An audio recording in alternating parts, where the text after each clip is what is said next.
Na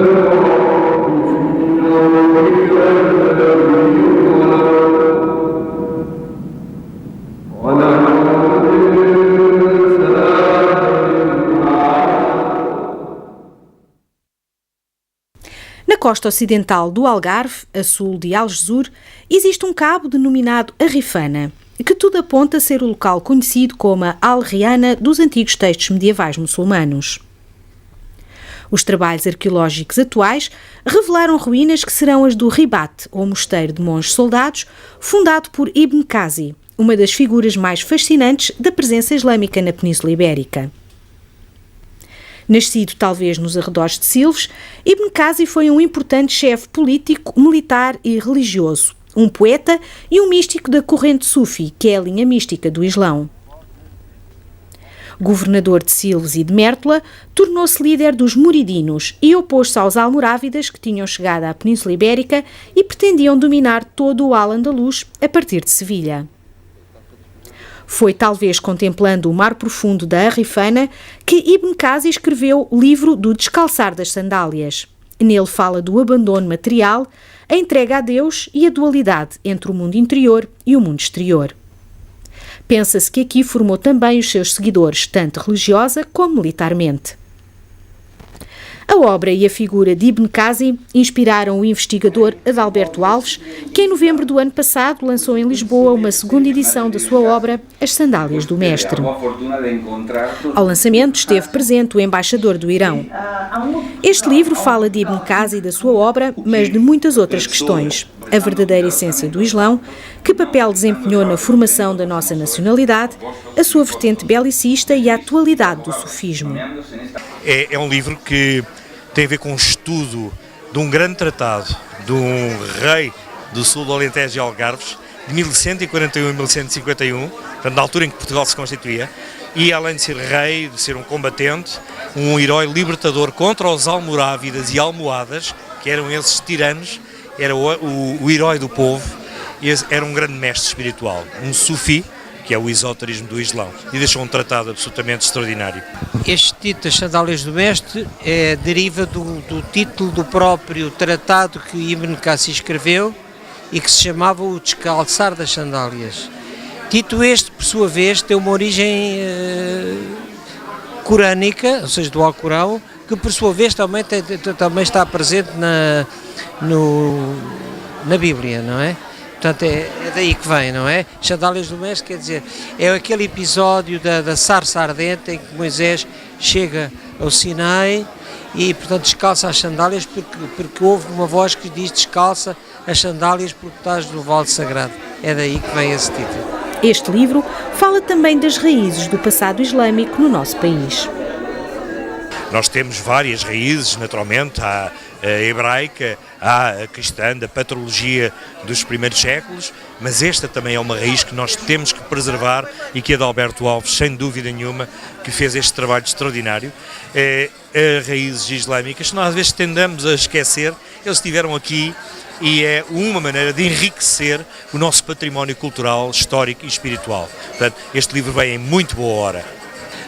A toponímia, que revela muitos topónimos ligados à presença sufi, como por exemplo a Zóia, a Rábida, em todo o país, e outro tipo de topónimos, e também o facto de as fontes árabes referirem grandes mestres espirituais que houve no nosso território, e alguns deles, como foi o caso de Ibn Qazi, que portanto, é considerado um dos mestres que inspirou Ibn Arabi, que é considerado o maior dos sufis, não é? O Shaykh al-Akbar, ou seja, o mestre máximo. O sufismo foi no período medieval e no espaço português muito importante e deixou marcas inesperadas. As Sandálias do Mestre falam também de uma aliança inesperada entre dois reis, dois chefes militares poderosos, dois homens que no mesmo território, mas em campos religiosos opostos, reconheceram o valor recíproco, Dom Afonso Henriques e Ibn Qazi. Afonso Henriques ofereceu a Ibn Qazi um cavalo, uma lança e um escudo, vendo nele um seu igual.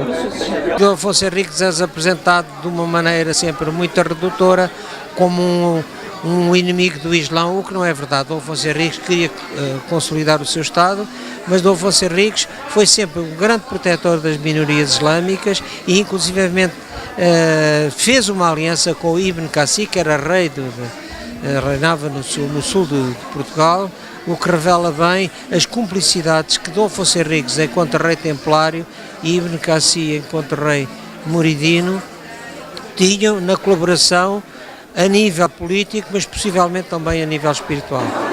A sabedoria sufi não é uma relíquia do passado e mantém-se ainda hoje como uma corrente espiritual muito válida.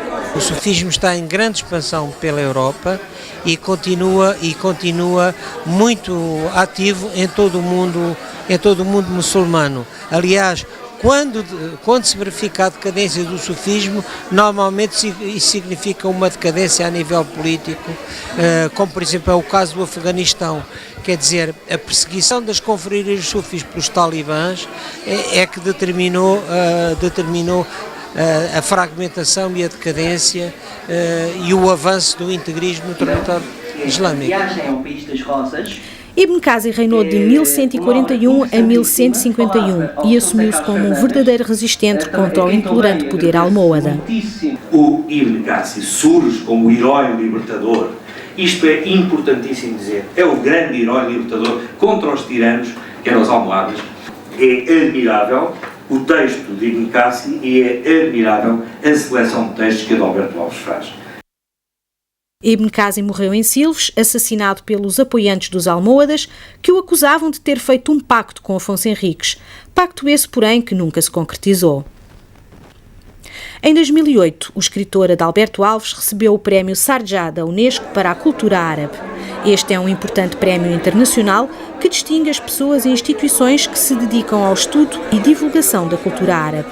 Adalberto Alves tem sido um infatigável divulgador da cultura luso-árabe, ainda desconhecida em muitos dos seus aspectos.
A comunidade islâmica de Lisboa acolheu em fevereiro, na Mesquita Central, uma recolha de sangue, em resposta aos alertas para a escassez que se estava a verificar. A data coincidiu com o dia em que o Islão comemora o nascimento do profeta. O facto de dar sangue, a recolha de sangue, é um aspecto da solidariedade. Nós sabemos que neste momento haveria pelo menos uma grande escassez de sangue, agora já não tanto como no início do ano, mas mesmo assim ainda há alguma escassez de sangue, portanto achamos oportuno realmente fazer esta recolha de sangue, tomar esta iniciativa, que vem na sequência daquilo que nós temos feito nos anos anteriores. Por acaso este ano até calhou bem, estamos a celebrar o 4º século da inauguração da Mesquita, portanto há 25 anos atrás, 1985-2010, faz 25 anos, e também coincidiu com a celebração do nascimento do nosso profeta, que foi ontem. Portanto, tiveram uma cerimónia religiosa, portanto, acabou por juntar o útil agradável, digamos assim. Eu sou dador. Há muitos anos? Já há muitos anos. Comecei a ser dador em Moçambique. Portanto, já sou dador há bastante tempo. Por exemplo, eu vi uma publicação na televisão que havia carência de sangue. Então, depois descobri que estão a dar, por exemplo, vai ocorrer uma iniciativa dessa na Mesquita e tomei a iniciativa de vir participar. Como é a primeira vez, né? Toda a primeira vez custa, mas eu estou a sentir bem. Nós estamos numa zona também onde há muitos hospitais a fazer tratamentos muito complicados. Portanto, não é só aquelas cirurgias de rotina, como há noutros sítios, não é? Mas há muitos transplantes nesta zona, muitas quimioterapias, muitos doentes que vêm de fora de Lisboa para fazer aqui os seus tratamentos. Mas ele é necessário todo o ano. Todo o ano se fazem tratamentos, todo o ano há acidentes. Agora, há alturas em que as pessoas, por exemplo, vão de férias, que é uma ideia que nós temos tentado transmitir aos dadores. Antes de ir de férias, façam uma dádiva, não é? Porque há alturas em que Lisboa tem menos gente, nós todos apercebemos disso, e lógico tem menos dadores. O que é que o fez querer tornar-se dador de sangue? Contribuir de alguma forma para que não haja percas de vida, porque, como sabemos, a falta de sangue é uma questão recorrente nos hospitais. E sendo dador facilita todo este intercâmbio. Há muitos anos que é dador? Já desde 84, que se fizermos o bem hoje, há de nos fazer o bem amanhã. O Islão proíbe o sangue dos animais na alimentação humana, mas o dar e receber em transfusões é permitido. Podem dar e receber sangue à vontade, até para eles é muito bom darem sangue. É o contrário do pecado, portanto, se derem sangue, o Deus contribui como uma boa ação para eles. Portanto, para nós é bom dar sangue. Hoje, o ser humano tem a capacidade de recolher sangue, guardar, preservar e que possa ser útil para um outro ser humano que possa mesmo precisar de sangue. E nós sabemos que com um pequeno acidente, infelizmente, muitas das vezes perdemos muito sangue e tem que se recompor. Portanto, o sangue do homem nós vamos buscar ao homem, portanto, aqueles muçulmanos adultos, saudáveis e que não sofrem de nenhuma doença, porque isto tudo é muito bem analisado, o Islão permite e diz que é uma recompensa, podemos dizer assim, doar sangue. Porquê? Porque sem dúvida servirá para os outros seres humanos. Doar órgãos, se não for comercializar, se não for para vender, então aqui também o Islão permite. Tudo que seja um contributo para salvar a vida de alguém, devemos realmente fazer tudo o que esteja ao nosso alcance para ir a esse encontro, não é? E o dar sangue vai nesse sentido. As doações de sangue e de órgãos não podem, para o Islão, implicar perca de qualidade de vida do dador. No caso de se tratar de um dador de órgãos já morto, a recolha deve ser feita com respeito pelo corpo e isto aplica-se também no caso das autópsias. Ultimamente nós temos recebido corpos que vêm do Instituto de Medicina Legal, corpos que foram autopsiados, e há um desrespeito total, porque nós lavamos o morto, preparamos o morto, temos um contacto direto com o morto e infelizmente, ultimamente têm vindo corpos do Instituto de Medicina Legal com um desrespeito total.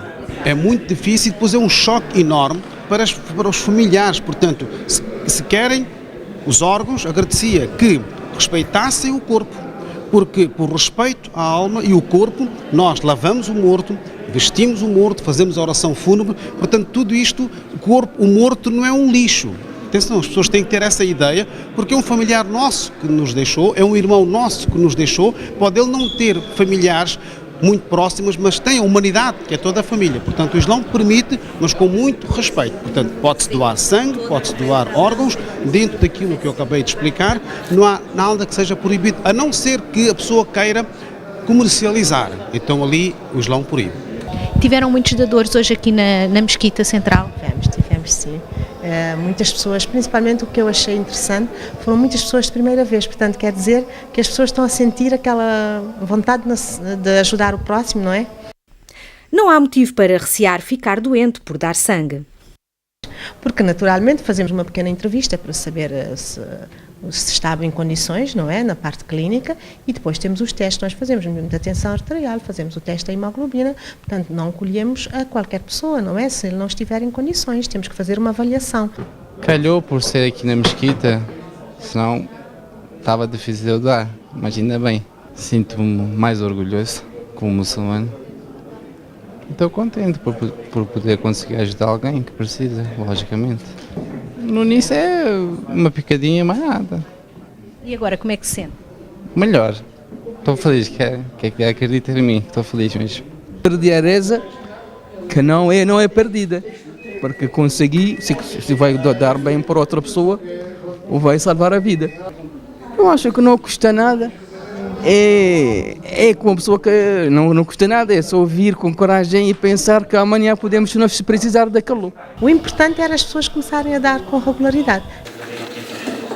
Para ficar a saber onde se situa o posto de recolha de sangue mais próximo de si e mais informações sobre como se tornar dador, consulte www.ipsangue.org.